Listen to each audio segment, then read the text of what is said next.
বন্ধুরা, আজকে আমাদের বাড়িতে হচ্ছে চিলি চিকেন।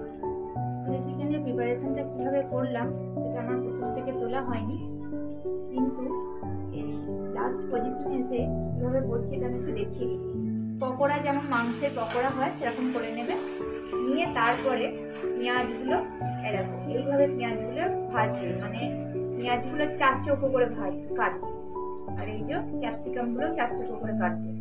দিয়ে পেঁয়াজ, রসুন, আদা, টমেটো সস, চিলি সস, এগুলো সমস্ত কিছু দিয়ে ভালো করে ভাজবে।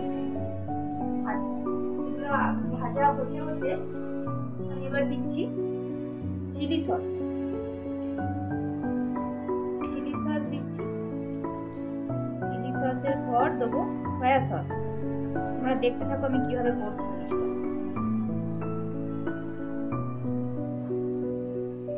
চিলি সস,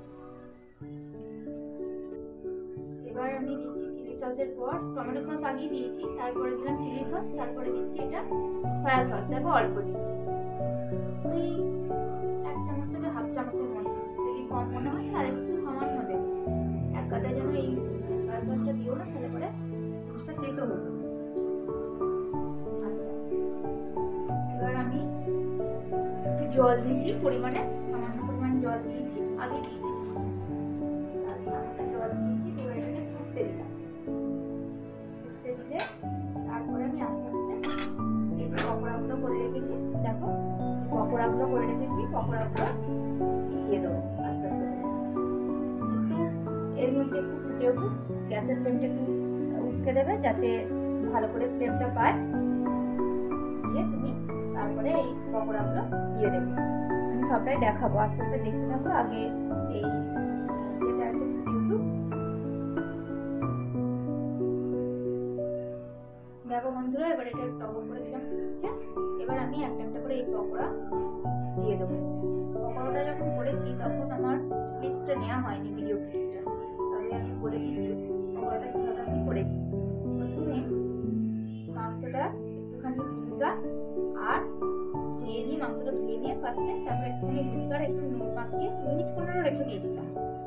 রেখে দেওয়ার পর একটু জল বেরোবে মাংসটা থেকে, সেই জলটা ফেলে দিয়ে মাংসটাতে আমি প্রথমে একটু আদা বাটা, রসুন বাটা, পেঁয়াজ বাটা, একটু গোলমরিচের গুঁড়ো, একটুখানি অ্যারারুট, একটা ডিম দিয়ে ভালো করে মেখে পকোড়ার সাইজে ভেজে নিয়েছি। সাদা তেলেও ভাজতে পারো, সরষের তেলেও ভাজতে পারো। আমার আজকে সাদা তেলটা বাড়িতে ছিল না বলে সরষের তেলেই ভেজেছি। আচ্ছা, এগুলো ভেজে নিয়ে তারপরে এরকম পকোড়া করে রেখে দেবে একটা পাত্রে। তারপরে এই যে আমি তারপরে দেখালাম যে কিভাবে আমি গ্রেভিটা করেছি, ওই গ্রেভিটা করার পর গ্রেভিটা একটু ফুটলে এই পকোড়াগুলো আস্তে আস্তে করে ছেড়ে দেবে, দিয়ে একটু সময় দেবে যাতে পকোড়াগুলোর মধ্যে ঢুকতে পারে রসটা।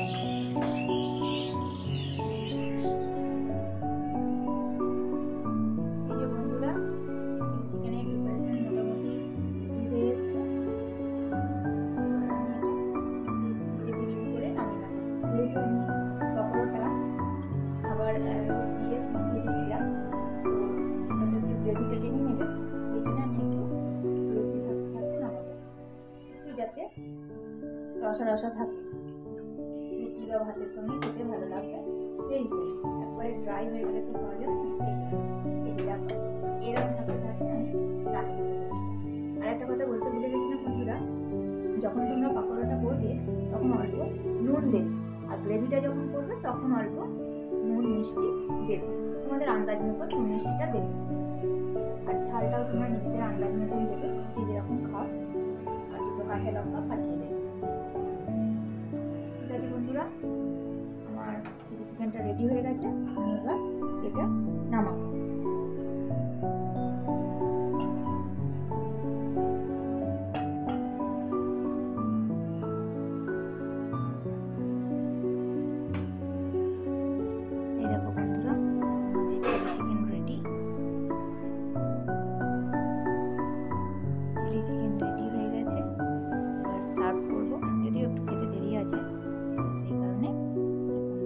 সার্ভিং বলে ঢালা হচ্ছে, তোমাদের যদি রেসিপিটা ডিটেলসে প্রয়োজন হয়